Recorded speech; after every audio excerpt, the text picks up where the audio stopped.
Hello, everyone. We're going to wait just a couple minutes to make sure that everybody who wants to join us this morning is going to be on, and then we will get started.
Okay, it does look like we have reached critical mass. So I would like to say hello and welcome to everyone. Thank you so much for joining us today. We think that this webinar happens to be rather well timed. So I hope that you enjoy the conversation. My name is Kelly Pennington. I'm a member of the ICCT communications team. Before we get started, I'd like to mention just two housekeeping items. First, this webinar is being recorded. We do hope to make it available in the coming days via our YouTube channel, and we'll let you know when that happens. Secondly, everyone, your microphones are on mute, but we will give you an opportunity to ask questions. You can write them in the Q&A section of the control panel. First, we will have two presentations, which will last a total of about 20 minutes. And then we will spend about the last 10 minutes of this 30-minute webinar answering your questions that you've written in the Q&A section. So feel free to put them in there as we go along the presentations. Today, we're going to talk about the electric car market competition in Europe and China. Our presenters are Zifei Yang from our ICCT Passenger Vehicle Program Lead, and Peter Mock, the ICCT Europe Managing Director. So thank you all for being here, and I will pass it first to Zifei. The floor is yours. Thank you, Kelly. Hope everyone can see my screen now. Good morning and good afternoon, everyone. Just to kick off today's webinar, I will give some highlights of the electric vehicle development trend in the major market.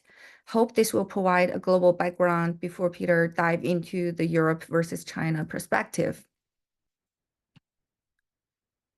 This figure shows and compares how the electric vehicle market share it shows in different major markets and how it compares with the 2022 status quo. And in general, the EV sales share, that including both battery electric vehicles and plug-in hybrid vehicles, align with our expectation considering the policies in each market. In China, we see the biggest growth from 24% to 33%, and in the US, it grew from 7% to 9%. And in Europe, it stay stable and at the same 21% level from 2022 to 2023. So for China, like the strong growth align with the strong national strategy towards electric vehicles in the past decade or two that drive the investment. And the government also invests in the EV manufacturing with subsidies and other measures, along with the short-term fuel economy and EV policies. And in the US, the stable increase also echoes to the recent issues of the 2027 beyond greenhouse gas emissions that will further drive electrification in the US market. And in Europe, it is largely due to the next CO2 emission standards will take effect from 2025. So as expected, we are seeing a bit stagnation of the EV uptake in 2023. And when we compare the number of model offering across the markets, we see a relatively greater increase in Europe and in China. And in China, that is more significant since there are more models that are offering into the market. And in the US and India, the increase is relatively small. One interesting thing that I want to highlight is when we look at the PHEV sales share, among the electric vehicles sold to the market, there are different trends across markets. In Europe and US, we see there is a decrease of the share of PHEVs in the electric vehicle sales. The real-world research that ICCT did shows that PHEV drive much more on gasoline and less on electricity than previously thought.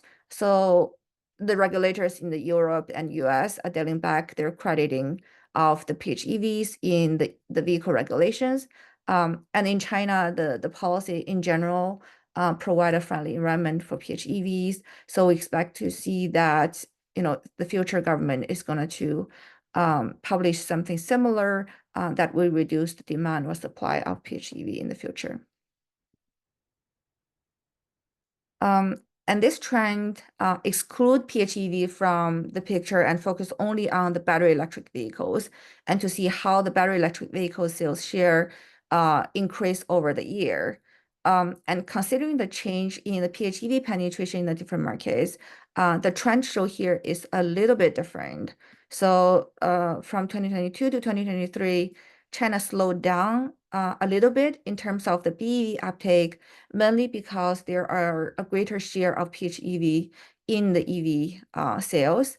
And yeah, the EU, even though it stagnates in the entire EV sales share, but we see increase in the BEV sales share just because there is a decreased amount of PHEV share in the market.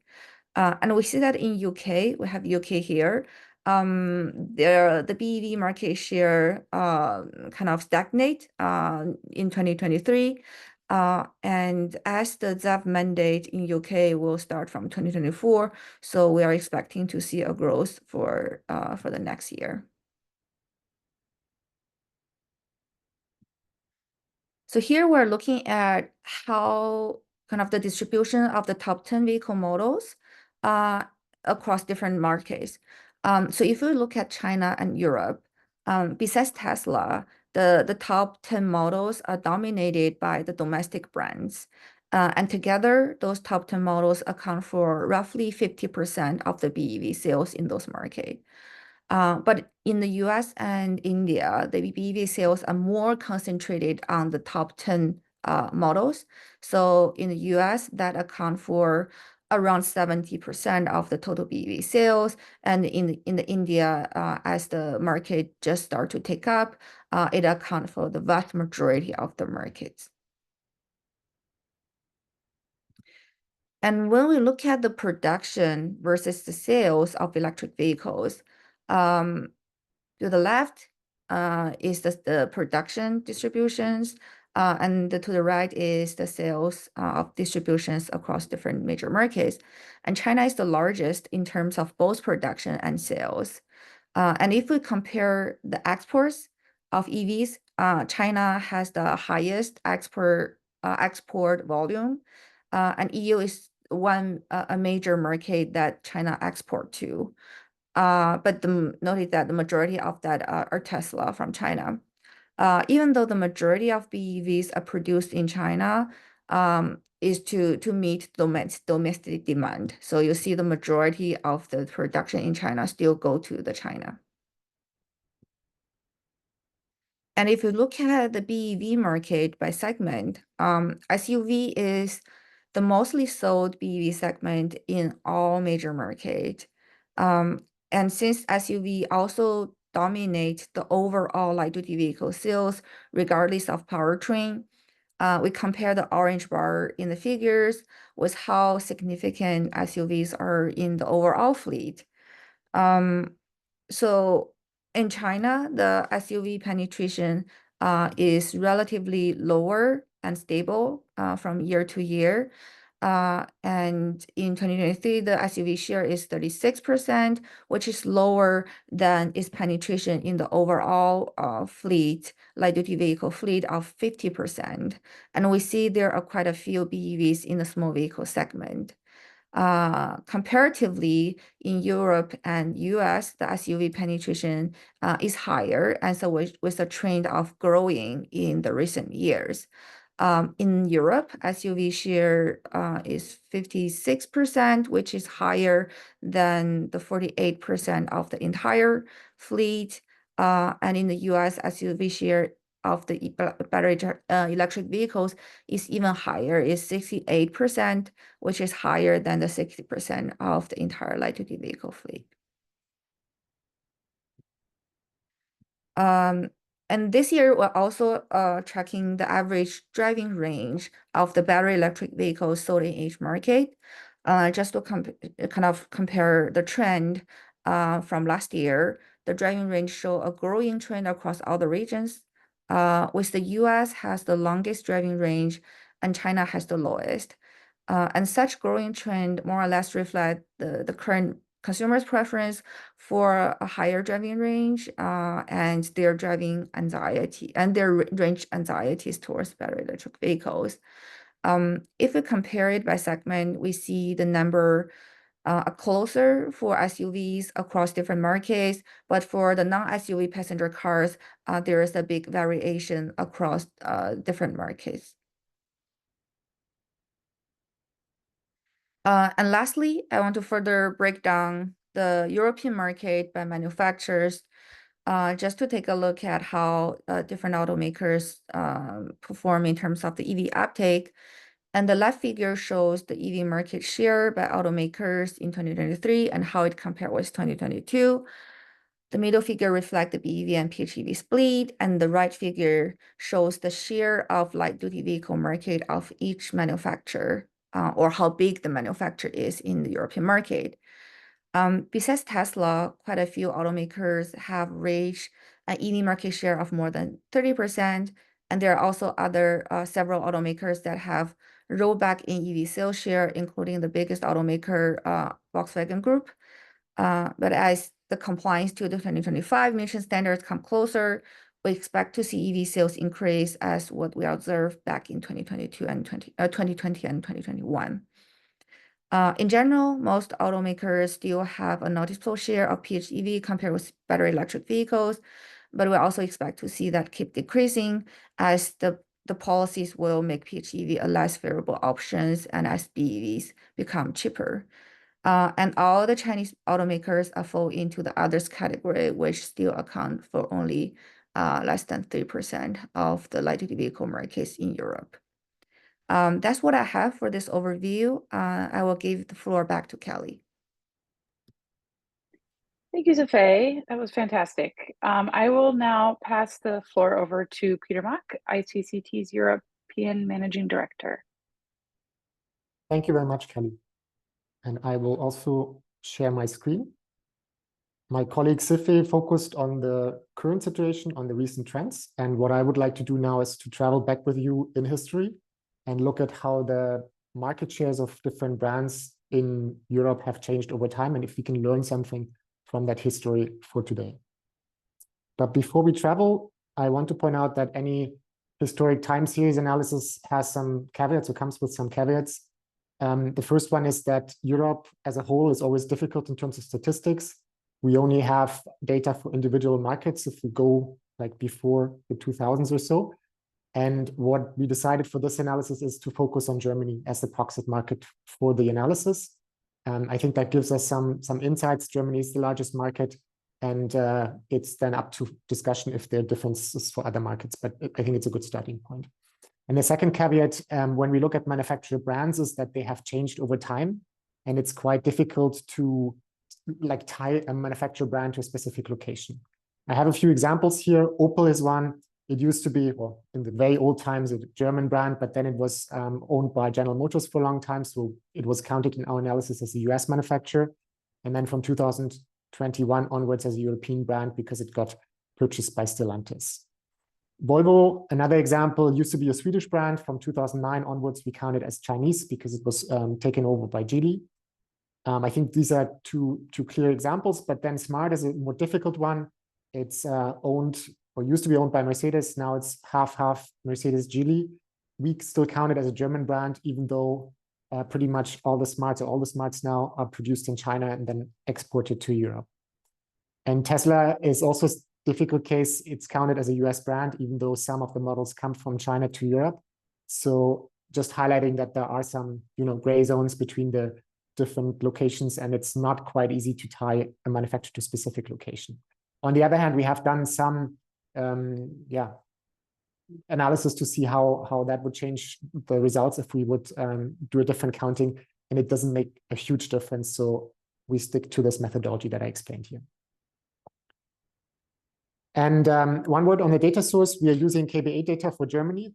KBA is the National Type Approval Authority, the registration authority. And I want to thank my colleague May, especially because it's a lot of manual work that's behind this data, going back 50 years in time and collecting this data, putting it together. When we do so, it looks like this. So this is the new car registration in Germany, starting from 1970 onwards, and differentiated by the location of brand ownership. The first thing that I want to point out is that Chinese brands in Germany at the moment, or at the end of 2023, had a market share of about 3%.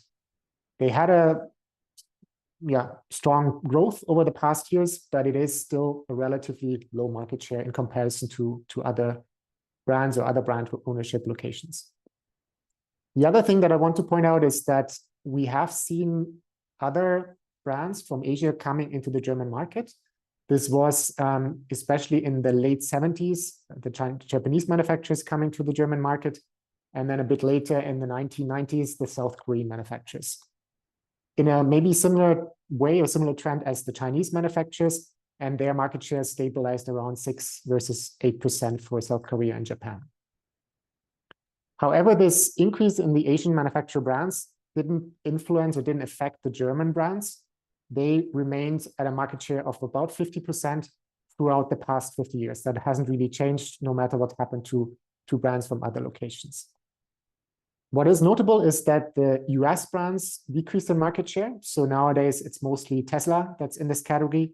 And the big ones, Chrysler, Ford, and GM, they have more or less disappeared from the German market.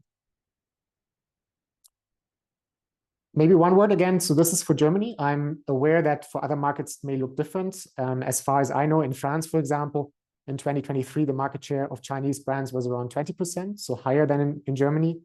On the other hand, I think this year in France, the market share is close to 4%, so similar to Germany, after the French have taken some measures basically to prevent Chinese imports. But again, we are focusing here on Germany as one of the proxy markets. You may say that, well, for the total number of vehicles, the Chinese are not so important yet, but it's different for electric vehicles. And that is true. So if you look at the left-hand side, the German market again, differentiated by propulsion types of vehicles. You see again the 3% for all the vehicles, which are, well, 3% owned by the Chinese brands. But then if we focus only on the battery electric vehicles, the market share is already 8%, meaning that Chinese manufacturers are more strong when it comes to electric vehicles than for all the vehicles, including combustion engines. The same is true in China, though. In China, if you look at the right-hand side, the Chinese manufacturers are also more strongly when it comes to electric vehicles, and the German brands are much weaker when it comes to electric vehicles, both in China as well in Germany.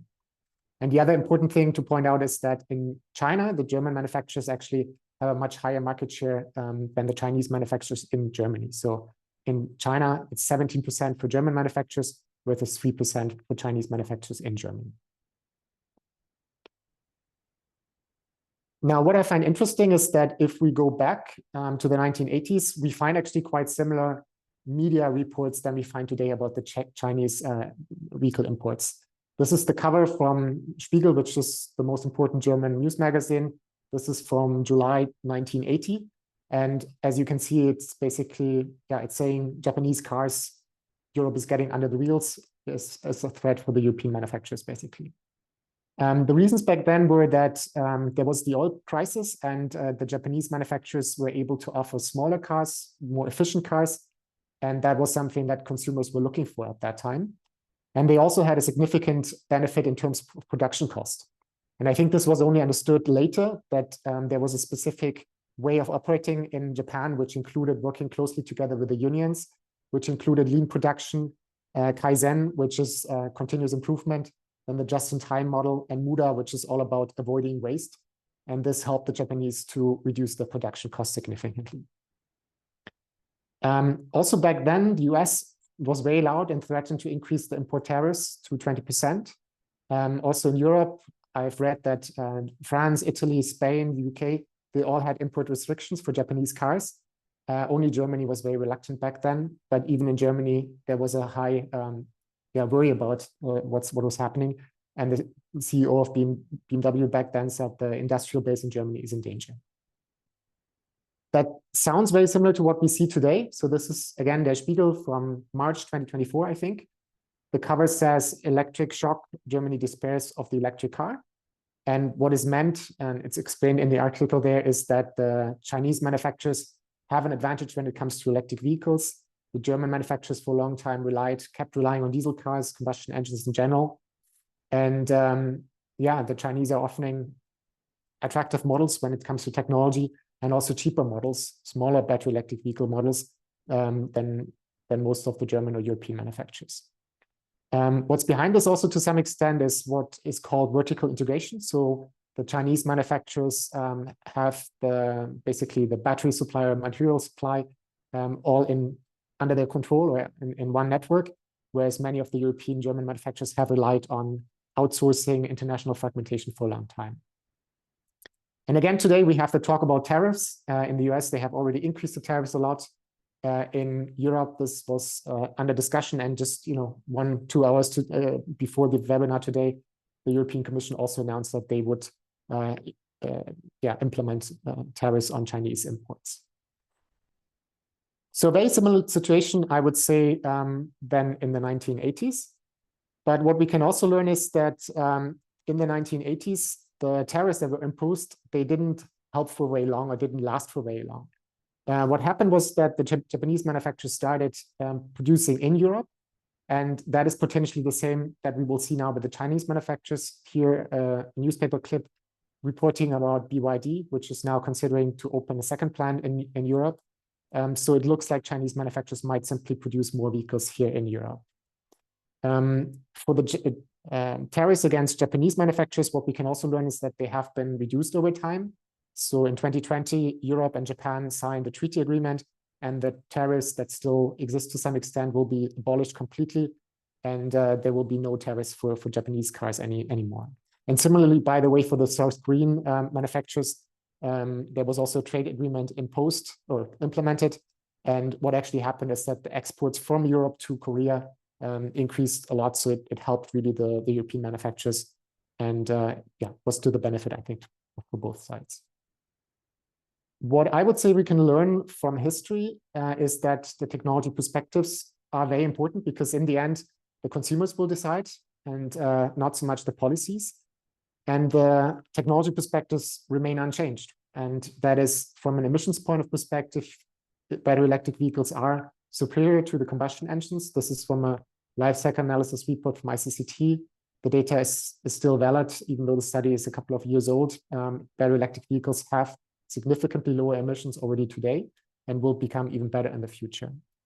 And from a cost perspective, this is also from a previous ICCT study, the total cost of ownership for electric vehicles are coming down significantly. And all the predictions say that in the end, battery electric vehicles will be cheaper than combustion engines for the consumers. And they will help reduce oil imports, and thereby also help from a societal perspective in Europe. So coming to the conclusions, I want to repeat also what Sifi showed. China has the highest market share of EVs among major markets, and it's also the world's largest EV exporter. But despite the growth, Chinese brands only account for about 3% of all new registrations in Germany at the moment. And historically, we've seen a similar increase in market shares for Japanese manufacturers and later also for South Korean manufacturers. Historically, that hadn't affected the German brands. They remain at about 50% throughout the past 50 years.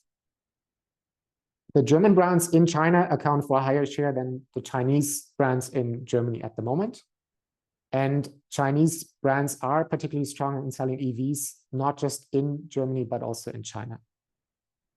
And historically, tariffs have provided only a temporary solution. I don't even want to discuss or comment on whether imposing tariffs is a good option or not. I just want to point out that historically, what we can learn is that they have only helped for some time. They can provide a breathing break for the manufacturers. But what is really important is the technological comparison, and their battery electric vehicles offer the greatest benefits for consumers, environment, and society. And my conclusion is that in the end, what is really important is that European manufacturers need planning investment security. And what I mean with this, of course, is especially the 2035 target for CO2 standards in Europe. Those targets, I think, should not be touched. They should be kept so that manufacturers can plan for them. And having a tariff in place cannot really save manufacturers from investing into electric vehicles, and reminds me a bit of the story of Nokia, where there was also a technology that was not superior and at some point would disappear, and kind of preventing that technology from disappearing is not possible by imposing any tariffs or any measures against them.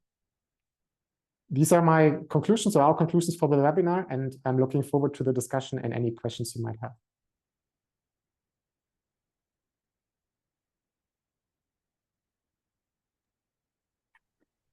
Thank you, both Peter and Zafei. We do have a couple questions, and we have probably about 5 or 7 minutes left that we will try to get to a couple of these questions. So first, the first question I wanted to ask from our audience is, they highlight that the Chinese car market is very granular, has many brands existing in both ICE and EVs, whereas the US and Europe have far fewer brands. What do you think that means for the market? Will it be more or less flexible, reactive when with more manufacturers competing for consumers?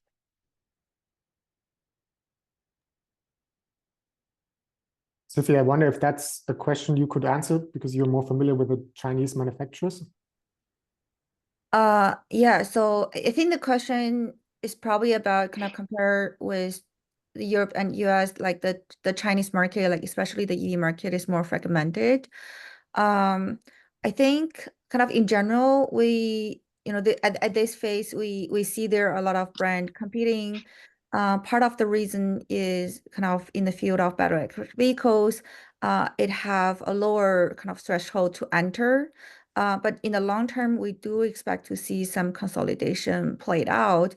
And we see that it probably will help some Western manufacturers kind of to make it through the EV transition. Like for example, if we look at Stellantis in the US brand, that they don't sell a single BEV models in the US, but in the EU brands, they're doing pretty well in Europe. So we can see that, if the company can leverage that expertise to catch up in the US, in Europe, and to consolidate the development, it's going to help the Western automakers to increase the EV sales in general. And relatedly, I have a question about pricing, that Chinese brands have to this point come with their high-priced models, so that they are priced more comparably to current European models. But what do you expect to happen when the more mid to low-priced Chinese brands are imported? I would expect that these models will be received well by European consumers, because at the moment in Europe, if you're looking for an electric car, there's clearly a shortage of supply for the smaller vehicles. There's a focus more on the premium vehicles, the more expensive vehicles, and for families, especially maybe with less of an income, it is very difficult at the moment to find a suitable electric vehicle.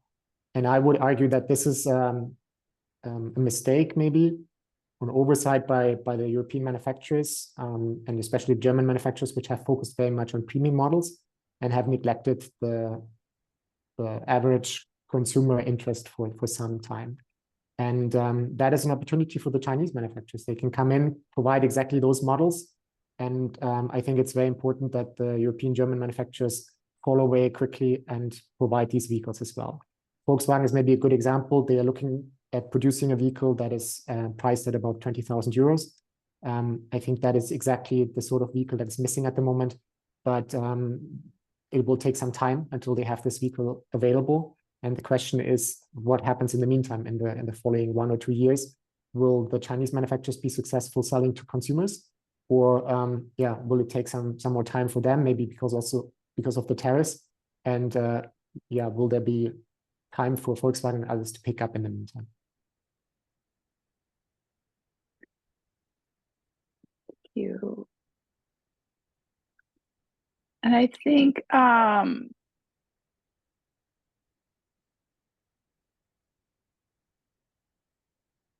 let me do maybe just 1 or 2 more questions.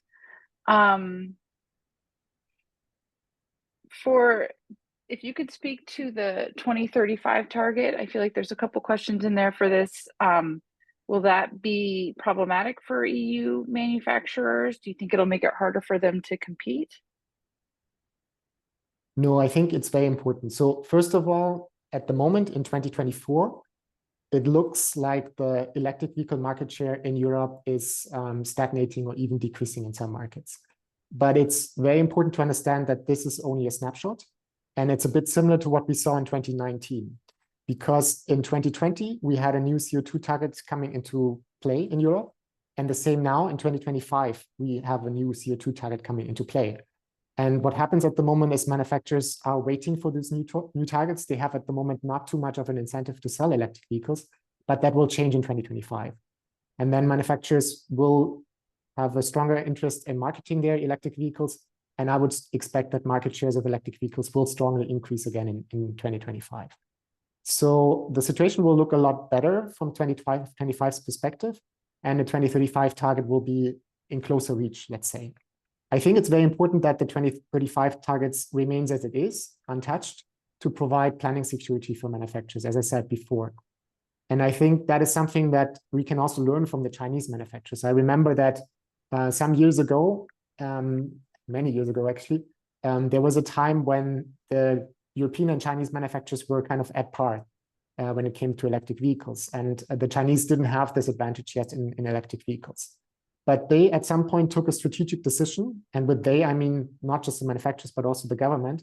They took a strategic decision to focus on electric vehicles. And they really specialized in them. And they became very good and very cheap in producing those vehicles. In Europe, on the other hand, what we have seen is quite some back and forth. There was a lot of discussion about technology neutrality and questioning the CO2 targets, talk about e-fuels, and really a back and forth. And this is something that makes it difficult for manufacturers to focus, difficult to make sure that the investments are put into the right place, basically. and makes it more expensive for manufacturers to manage the transition. And so I think we can learn from the Chinese to set a target and then stick to that target, really focus on it and try to meet it as efficiently as possible rather than going back and forth. And that's why I think the current demands from some to open up the discussions about the CO2 standards again, those are very dangerous and not helpful for the manufacturers. Thank you so much, Peter and Zafei. I think that final answer addressed several of the other questions in the chat. A lot of questions about pricing and tariffs. So I think we're gonna call it good for today. It looks like we've answered a lot of the questions. Again, we will be planning to make this video available on our YouTube channel in the coming days. I want to thank Zafei and Peter for participating, and to our audience for joining us today. Please remember to follow us on our social media channels. We are on X and LinkedIn, and subscribe to our newsletters if you haven't already. I hope to see you all again soon. Thank you.